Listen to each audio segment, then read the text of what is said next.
Fake star real star নিয়ে যারা মাতামাতি করেছিলেন, আমি বলেছিলাম এখনই আপনারা এটা নিয়ে কোনো মাথা ঘামাবেন না। ফেসবুক কি জানায়, কি আপডেট দেয় আমরা দেখি। এই মাসটা শেষ হলেই আমরা জানতে পারবো এর ফলাফলটা কি হয়। আগেই আমরা এটা নিয়ে কোনো মন্তব্য না করি। দেখছেন মাসটা শেষ হয়েছে, ফেসবুক তার কারিশমা ঠিকই দেখিয়ে দিয়েছে।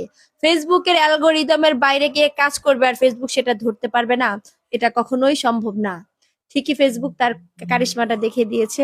আজকে যে পে আউটের ডেটটা দিয়েছে, এখানে কার কত মাইনাস হয়েছে অবশ্যই জানাবেন। কার কত ডলার মাইনাস হয়েছে, কে কত পেয়েছেন, বা আদৌ আপনাদের মাইনাস হয়েছে কিনা অবশ্যই কমেন্টে একটা জানিয়ে যাবেন। আমার তো হচ্ছে মোটামুটি মানে বিশাল একটা হইতেছে অ্যামাউন্ট মাইনাস হয়েছে। যাক, তারপরও যেটা এসেছে আলহামদুলিল্লাহ।